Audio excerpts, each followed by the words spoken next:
So I was thumbing through some old copies of magazines the other day, as you do from time to time, looking over old Terrorizers, old Metal Hammers and stuff. And, those cover pictures, they just leap out at you. And I guess we can all remember a cover feature from a magazine that sticks in our mind. They really mean something. They leap out of the page. They have to. These are the caricatures of the metal underground. And it struck me as I was looking at these sort of back episodes that you don't have to be a band or a musician to have an effect in that underground, to help shape it. That actually the person behind the lens, the person making those images, is arguably just as important. But it's not just that. These pictures, these images that we see, well, you probably know the person that took those images as well as the musicians themselves. And that's certainly the case with photographer Ester Segarra, because Ester has taken so many of the most influential and epochal band photo shoots that have graced the covers of these metal magazines, and indeed the lineup photos of the albums that we buy, that she's probably had a huge influence on you as well. And you mightn't even know that. So, this is her podcast, the Metal Insight Podcast, episode 47, with me, Earl Grey. Now, Ester, the reason we're doing this is because Ester is celebrating her career in photography with a new, lushly presented retrospective photo book. It's the size of a vinyl. It's great. It's called Ars Umbra, and it collects her personal favourite shots. And if you're looking for a great new treat for your heavy metal coffee table, then I couldn't recommend anything better than this. It's great. It's a treat for the eyes. But not just the eyes, a treat for the ears too, because she's collaborated with percussionist Uno Brunisson to make a soundtrack to go with it, a very percussive soundtrack that gets you in the mood for taking in the story of her photography. Now, I've had the pleasure of hanging out with Ester on several occasions over the years, just time spent at gigs and festivals with Terrorizer and stuff like that. But more than that, I won't lay this on too thick, but I really have had the privilege of having her photos beside writing that I've done in the past, which I just can't say how important that is, and that's a big reason why I wanted to do this podcast in the first place. It's just a privilege. So enough of that. She's the best, and I started this podcast by asking her to remember her early days as a snapper and that dreaded 3-song rule. What do you mean 3 songs? Like, what? Like, why? I was so used to, shooting small places, like you could just stay the whole gig taking pictures, and suddenly it was like a pit, there was security, only 3 songs, and I was like, what? So, but it turned out all right. Well, what's the pressure like? People see that rule, we know that rule and we're familiar with it. How much pressure does that put a snapper under to get the right shot in those first three songs? Well, now maybe it's a bit less, but when I started with film. So, in a way, basically if you started a new film, you had 36 frames, right? So the last thing you wanted to do is to finish the film before the end of the first 3 songs, because that will mean to stop taking pictures, change the film quickly, and go back to shooting. And you were guaranteed that all the time where you will be changing film, something will happen right in front of you, and you will not be able to take a picture. You know? So I became very good at kind of really carefully choosing the shots that you will take, and really going into the rhythm of the music, so you could almost, you follow the rhythm of the music, but also the rhythm of the person on stage. So you could, it's almost like you could kind of dance with them in a way, so you kind of knew, because if you see the picture, you've missed it. So you have to take the picture just before you see it. So are you saying that the band, that you get into sync, or you get into some sort of appreciation of the movement of the artist, and they telegraph to you what they're sort of going to do a split second before they do it? Yes, it's a kind of a syncing process. Yes, sometimes you are kind of out of sync, and sometimes you are totally in tune and totally in sync. That also happens. But yes, it is. Now with digital is different, because you can take as many pictures as you want, and and it's not, you don't have, it's not about that syncing. But when I when I started, it was 12 frames, and that was 3 songs. So that was like an average of 12 frames per song, and it's not much, to be honest. No. So it was about, sort of getting into that syncing with what was going on stage. And I mean, it's kind of what I'm really interested. Yeah, sorry. How I diverted from what you were asking? Yeah, no, that's exactly right. It was more about how you realized that you could take shots of sufficient sort of brilliance to get into kind of magazine world right from the start. Well, I mean, because I had trained as a photographer, so it was not like, oh, I really like the music, I'll just pick up a camera. I'm not sure how it works, but I just try to take some pictures. I knew technically what the camera could do. I knew, I had a formal training, photography training, so to speak. So I understood my equipment, but I also understood lighting. So the technical basis of it, I knew. And I had worked, I hadn't worked actually at the time, but I had done some things that gave me an understanding of how like difference between printing and web and things like that. Even though when I started was very much at the beginning, of course, where it was the big. I remember it will take me like an hour to send like a 5 megabyte picture. Yeah. So it was very much and scanning the negatives and and stuff like that. So it was very much at the beginning of digital. But I had a pretty good technical basis for it. So the rest, I guess, it was just I don't know, just feeling, I don't know, just being there and I mean, it's naturally following to the rhythm of music when you are surrounded by music. There's two things I kind of want to nerd out with you a bit, and I know photographers will want to nerd out over gear, and don't worry, we will do a little bit on that. But there's two things, right? There's live photography, and then there's promo photography, right? Yes. These are the bread and butter of your trade, and there's a different. There's a different genius to each, really. I think a lot of us can understand the genius of a great live photo because we all know what that looks like. But I'll go through them each in sequence. So let's talk live for a minute, just because that's where we were. Something with more and more people having access to really good, digital SLRs and stuff like that. You get people in local scenes that go to gigs and take really quite wonderful photos of live gigs, right? But something that always occurs to me was I've been at those gigs. And those gigs did not look that good. those gigs in real life looked really, people's faces were red, people's faces were puffy, and those photos didn't look that good. So the question that always lingers in my mind is, are photographers, are photos kind of hyper real? Or yes, I think you can tell. I mean, when I started, Photoshop was not so widely used, and basically the live pictures that you see in magazines will be how the camera will capture them and how film will capture them, and there was a very limited scope of how you will kind of manipulate that. I mean, you could process the film slightly different, so you will get some punchier colors and stuff like that, but that was kind of rare, and you could see that some of those manipulation of colors were mainly used for promo pictures, but I think live pictures were more in line with like a kind of a sense of documentary, documentation of the moment. So the colors will be left as, I mean, maybe you will use flash, but things will be left to where, kind of as they were. I think nowadays there's, live photography has changed a lot in a sense that people, use digital cameras, and they have, there's a lot of, Photoshop and Lightroom and all sorts of programs that allow to change the colors and to change basically the picture quite dramatically. And to me, it's almost become that live pictures have almost crossed over a little bit with what,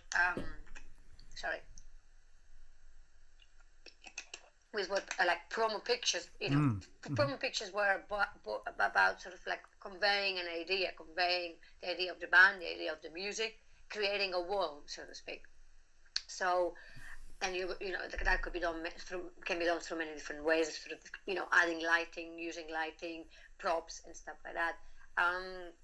When it comes to live pictures, you don't have so much control on the circumstances you take the pictures.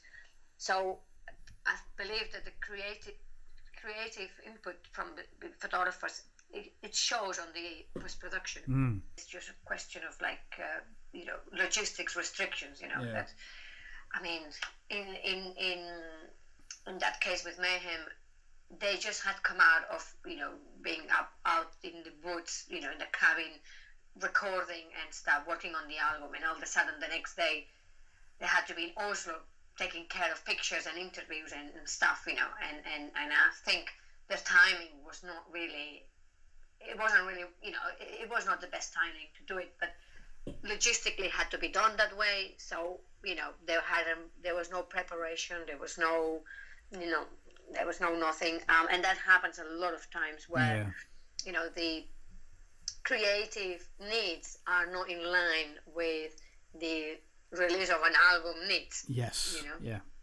Where you have questions sometimes of budget, of time. Sometimes bands, if they live in different countries, they only together for a few hours. Yeah.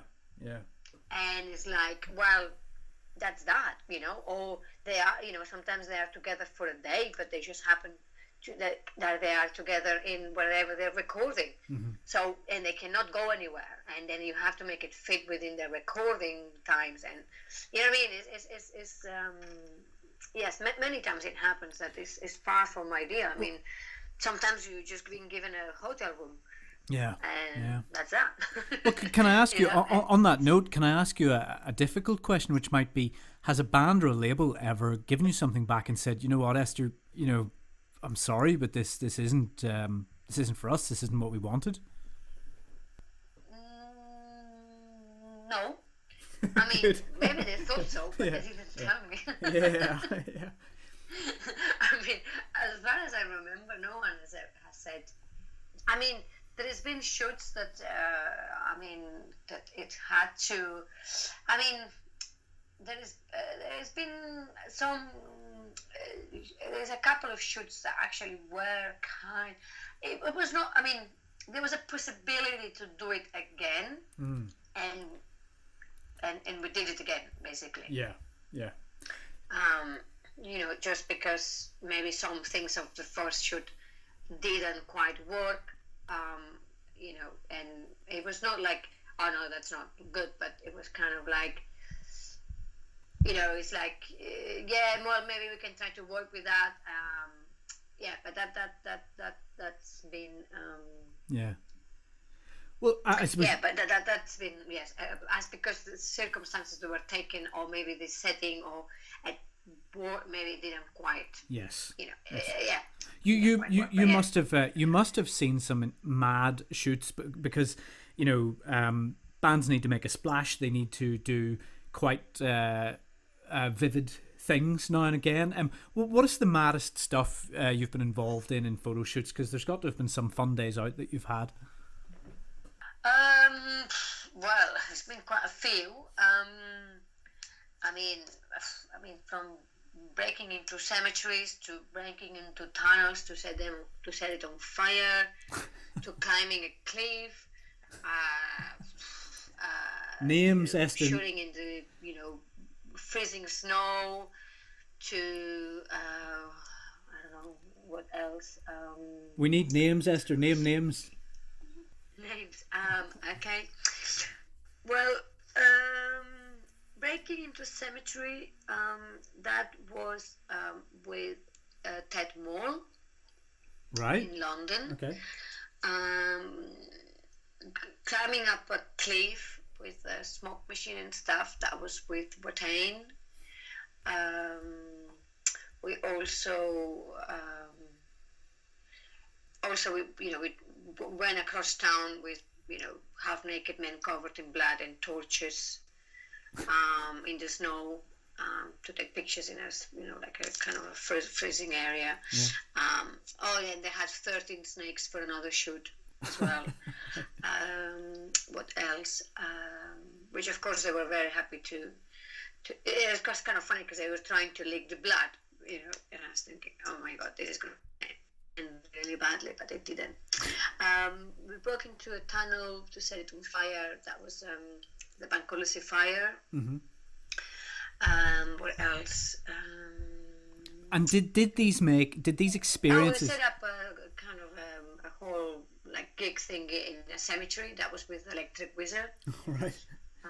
And did those experiences lead to, because they were extreme experiences, did they lead to great photos?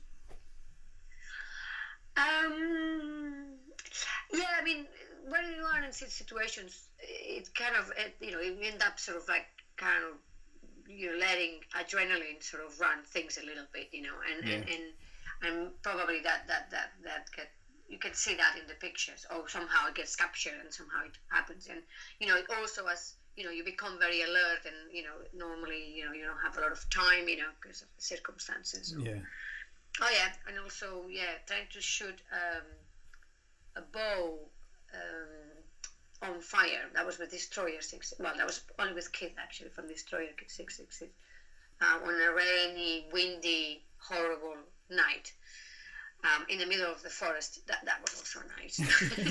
I always, the thing that always sticks in my mind is the wonderful photos from around Bergen by Peter Best, and the way he caught those guys, in their black metal gear, just around normal Bergen with grannies walking by outside houses and stuff. What did you think of those photos? And because I just think they're timeless. Yeah, I think they're great. I mean, I think I think he captured the whole thing very well, and I love his work, and I think what he did was brilliant. And it has all the contrast and all the elements of it. So yeah, absolutely. Well, look, that moves us on very nicely to your own collection. So give us a flavour, because people will know your work so well from, hundreds and hundreds of covers over the years, and great photo shots that linger in all of our memories. How did you distill it down to one vinyl-sized book collection? Well, through a lot of time, a lot of hours sitting on the computer, a lot of meditating over it. It's been difficult, but somehow I can't help but think. There is this Michelangelo quote that says that every stone has a shape of a statue, and it is the job of the sculpture to reveal that. I don't know if you heard about that. No, but that's a fantastic quote. Yeah, so it's a quote from Michelangelo. So basically, he says that it's somehow the sculpture is there. You just have to reveal it, so to speak. Yeah. So the process of the book, it felt a little bit like that. I mean, it was kind of looking, through the work and just trying to see what has happened this last 15 years and kind of what down to it way and what was there. And I made a bit of a decision whether it was going to be like mainly live pictures or it was going to be like mainly promo pictures. And at the end, I decided to go for the promo pictures instead of the live pictures. Why? What shaped your decision? Because it just felt that it just felt more right somehow. I started with live pictures and I love live pictures, but I kind of felt that my strength is more on the promo pictures, and that there was a book that needed to happen around the promo pictures. I don't know. It was, there is some live pictures there. There is, but it's just. I don't know. It just seemed to kind of that it. When I was trying to be honest with myself, I could feel more like being drawn towards making a book out of promo pictures rather than out of live pictures, so to speak. And who is it that we see? Who is the cream of your crop? Who made it in? Well, there is about there is nearly 100 bands in there. Mm-hmm. There is a long list of bands actually, and some of it, yeah. I mean, it's just it goes mainly from black metal, death metal, and doom. That's the three main genres. Yeah. Are represented in the book, but there is some other, on the outskirts of that as well. I mean, if people know my work, I mean, you can expect bands from Rise Above Records. Not all of them are metal. Yeah. Not all of them are doom. Some of them are kind of a bit more folky. So some of them are there. There is Adam Ann in there. Right. Okay. So I mean, it is. There's mainly those three genres, but there is. I mean, yeah, and then because the book starts with. The book is very much about a lot about shadow. It's about light and shadow, so it's about duality, and within light and shadow, about life and death, but also all about being a sort of a continuum. It's about the snake that eats its own tail. It's all part of the same, so to speak. So it kind of starts with like death. I pay homage to Lemmy, Dio, Hanneman, Jon from the section, and Selim Lemouchi from the Devil's Blood. And then it kind of, so it starts with that, and then it carries on with nearly 70 bands. Wow. With about 140 pictures. Wow. And then there is a scrapbook, but there is a bit more of so a few more bits in there, and it's about a third of the pictures that have the story behind the pictures told by the musicians themselves. Well, look, I mean, one of the things that I think people listening could really would benefit them is we got a lot of bands and a lot of musicians listening, and I suppose if you could give them a top tip for just how to approach getting promo stuff done, other than standing in front of a brick wall, what is the key realization for a band? I think try to think what elements represent. It's about representing your music visually.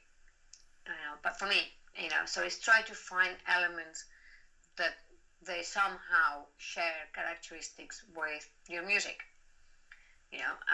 So big walls, fine, but there is other things that other elements that you can find.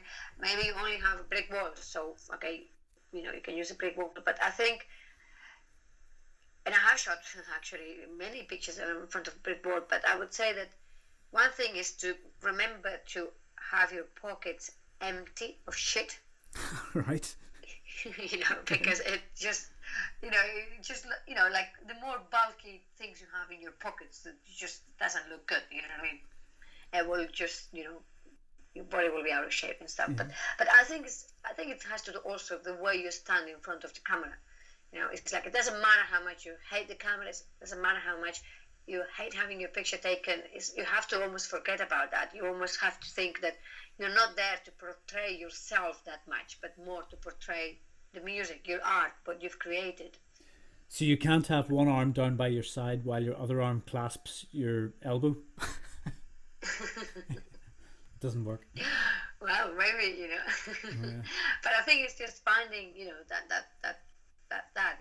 and I mean, there is a lot of places that, that you can use. And I mean, if you have someone who takes the pictures, that they know a little bit what they're doing, it can also play a lot with light, and they might make things look not as you see them, but just a little bit different. and more interesting. Um, yeah, but I think it's about, not, if you stand in front of the camera feeling awkward, you will look awkward.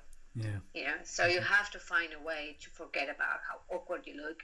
And I mean, the photographer might help you to do that, but if it doesn't, then you just have to you have to find it yourself to how to do it. Because I mean, when they say the camera never lies, it means that it will capture any tension like you have in your face, and you know what I mean. So if you're feeling awkward, it will look awkward. Yeah, and actually, so the best way is to just pretend or whatever to try to not feel awkward. I mean, I know it's easier, but yeah.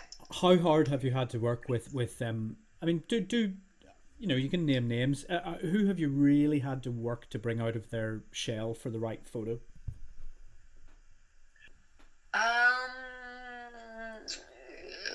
Who have I? Most people a little bit, but I'd say I mean, some bands when they're starting, it's kind of you have to work harder with them, just to kind of newer bands, so to speak. As they have less experience, but I'd say Miss Sugar was actually one that was a bit tough, especially because it was for Decibel and they wanted them to look serious and without any like looking silly or anything, and it kind of so that was. I haven't seen Miss Sugar look serious since about 1997. Exactly. I mean, he just does that face, where he sticks his eyeballs up and sticks his teeth out. Exactly. So what is so that? I was told specifically to not get that. Yeah, but is that like his defense mechanism or something, to be silly? Because yes, exactly. But I mean, one way of showing that you're nervous is just to be silly, So it's just about working at things out that yes, is. And what did the photo turn out like? What did the photos of them turn out like? Did it work? Yes, I mean, the Decibel were very happy with them.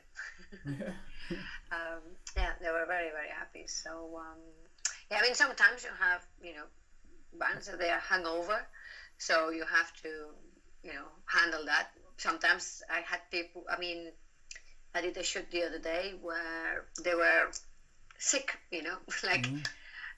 so sometimes you just have to stop and let people be sick and then carry on. Yeah. I wanted to ask you to choose some music that you felt summed you up and was inspirational to you. Would you like to introduce the music you chose? Maltrator, that was Watain. That's because the first time I worked with Watain was for their Lawless Darkness album. And that was a bit of a turning point in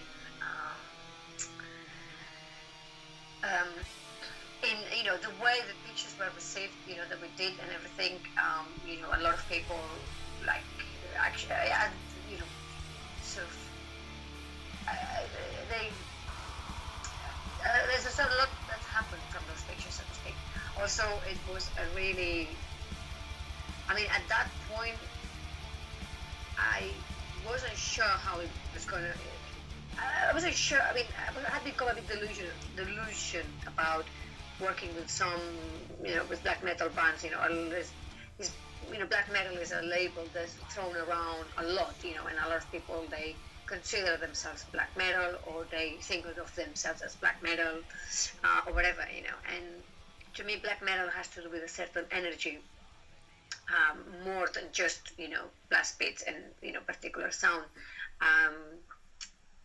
and that energy you don't see it in every band that you call themselves black metal. But so I was a bit like, well, let's just see what happens with Watain. I had seen them live in 2004, and I thought I was very impressed by the energy that I saw on stage, but I wasn't sure how that will translate with working with them and stuff.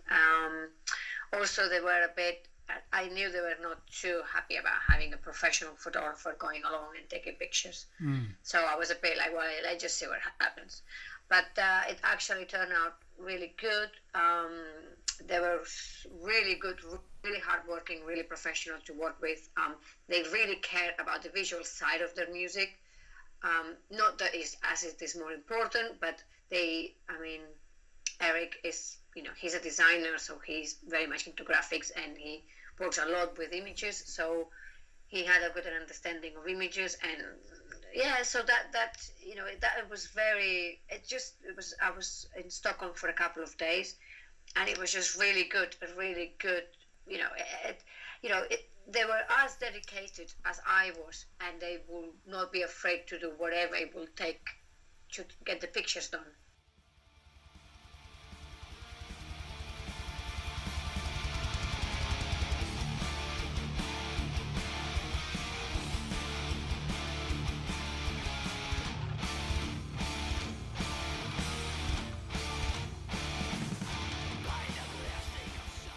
So you mentioned there actually that big things happened because of those photos, but you didn't really say what. Do you mean big things for you, or big things for them, or big things just?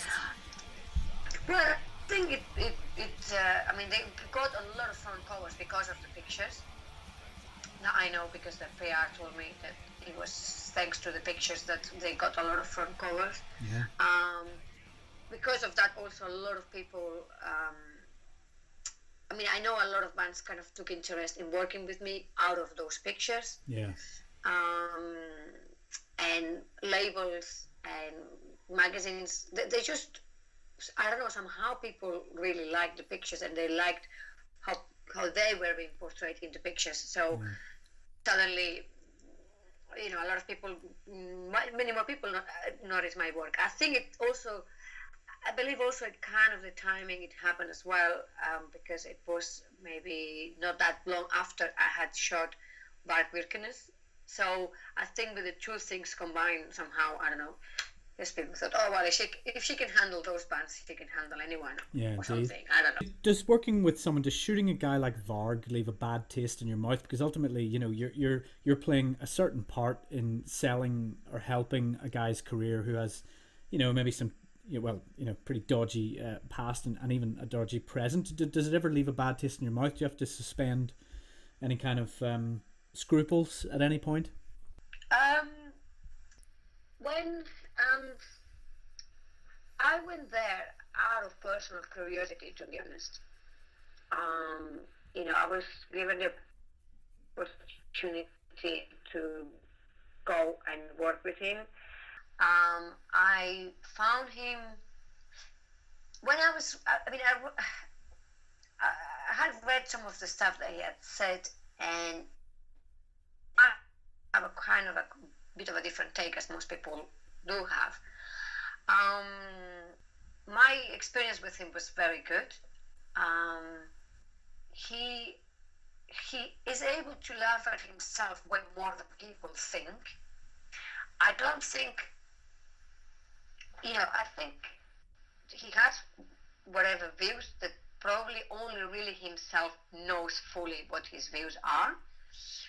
I think he plays a lot with people's perceptions and people's, how would you call it, issues, or, that he likes to challenge people preconceived ideas about things. I don't have to agree with his ideas. I respect his openness. I think there is a lot of people who share similar ideas that they just simply don't accept them. So,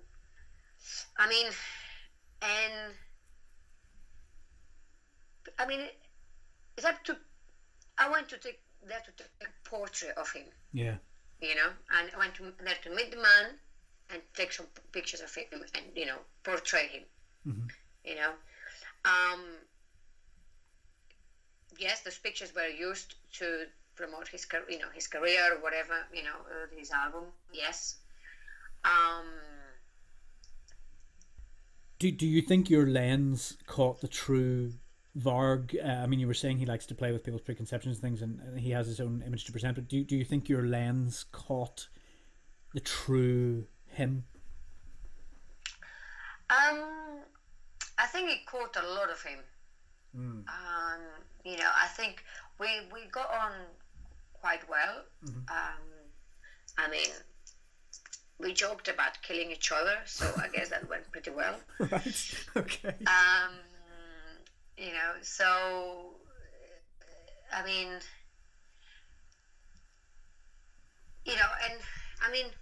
and with that, I'm not saying like, oh yeah, well, he did this great or whatever. I mean, a life was lost, and that's, I mean, that is serious,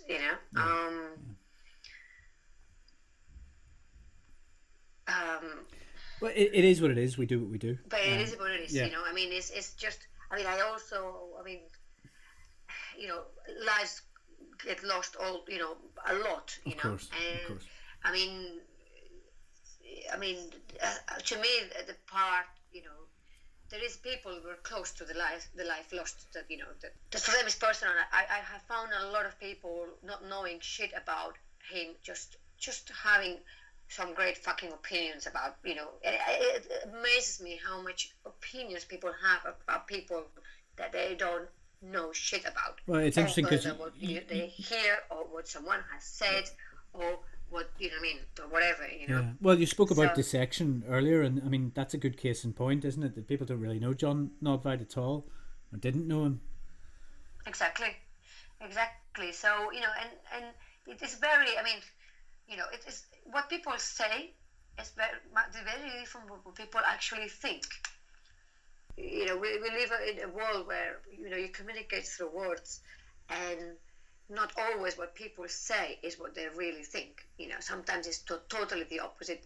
It's like, I mean, people, and also, I mean, people, they're very quickly judge, and I mean, I have my own opinion about him, but it is also my own opinion about him in many different aspects.